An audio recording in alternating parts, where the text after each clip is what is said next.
Menutup debat saat memberikan pernyataannya, Cawapres nomor urut 1 Muhaimin Iskandar menyinggung soal etika pembangunan yang saat ini dilakukan secara ugal-ugalan. Inti dari pembangunan berkelanjutan adalah tidak ada satupun yang ditinggalkan. Dari petani, peternak, nelayan, masyarakat adat, dan seluruh kelompok-kelompok rentan lainnya.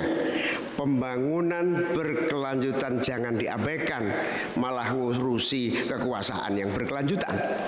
Oleh karena itu kita harus ingat bahwa Quran menyatakan zuharul fasad fil barri wal bahr bima kasabat aydinas. Telah nyata kerusakan di darat dan di laut karena ulah tangan manusia.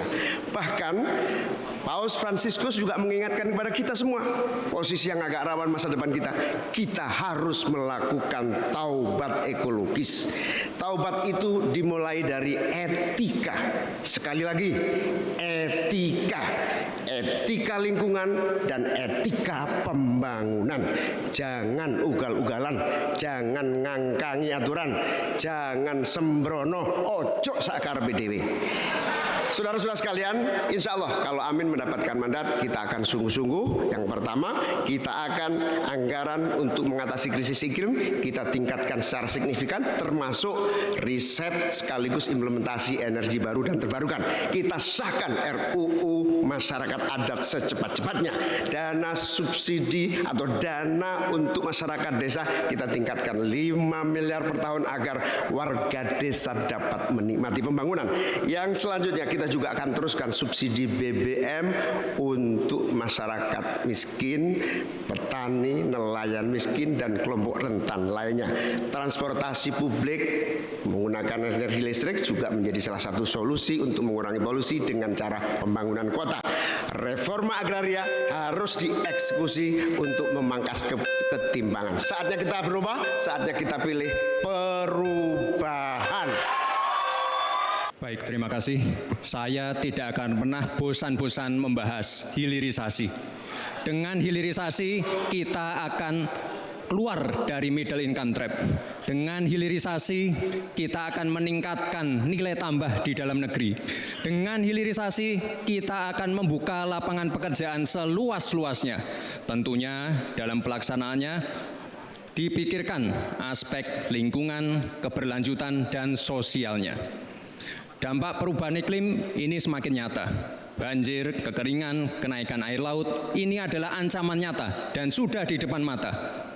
Semua masalah ini adalah tantangan zaman now, membutuhkan solusi zaman now. Tantangannya adalah bagaimana kita mencari titik tengah, titik keseimbangan. Lanjutkan hilirisasi, tapi wajib menjaga lingkungan. Tingkatkan produktivitas pertanian dan sektor maritim, tapi wajib menjaga keseimbangan alam.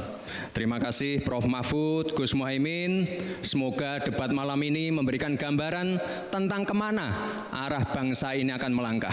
Sekali lagi, tantangan zaman now membutuhkan solusi zaman now. Tentunya anak-anak zaman now perlu lebih banyak lagi dilibatkan. Terima kasih Pak Prabowo sebagai salah satu senior dan teladan yang paling banyak melibatkan anak-anak zaman now. Langkah awal menuju Indonesia Emas, datang ke TPS, coblos nomor 2, Prabowo Gibran. Terima kasih. Mas Gibran masih ada waktu? Waktunya masih ada. Cukup atau cukup? Mas Gibran. Baik. Assalamualaikum warahmatullahi wabarakatuh. Tadi saya bilang bahwa masalah-masalah yang kita perdebatkan ini sangat penting untuk masa depan bangsa. Masalah utamanya adalah pedang hukum kita itu tumpul. Kalau pedang hukum tidak tumpul, kita pasti bisa tabrak habis-habisan. Program pembangunan akan berjalan dengan baik. Mas Ganjar dan saya minta maaf kepada para ibu dan anak cucu yang telah ikut terlibat atau tanpa bisa berbuat apa-apa ketika terjadi perusakan alam yang ibu dan para cucu itu huni. Saya teringat tadi ketika membaca Dhaharul fasadu fil barri wal bahr.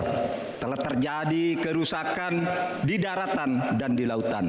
Dan terkait ini saya teringat lagu Ebit GAD yang berbunyi begini. Barangkali di sana ada jawabnya. Mengapa di desa di daerahku terjadi bencana? Mungkin Tuhan mulai bosan melihat tingkah kita yang selalu salah dan bangga akan dosa-dosa dan seterusnya. Itu bukti kerusakan lingkungan, pesan kepada kawan. Saudara, kami berjanji bahwa kami akan kembalikan secara bertahap hak rakyat dan untuk ibu-ibu dan para anak cucu. Kita akan tagih dunia internasional untuk membayar hutang-hutang yang telah merusak pembangunan. Sebagai santri NU, saya ingin mengutip dalil Gus Dur, tasarruful imam ala rakyah manutun bil maslahah. Tugas pemerintah terhadap rakyatnya adalah kesejahteraannya. Jelajahi cara baru mendapatkan informasi. Download Metro TV Extend sekarang.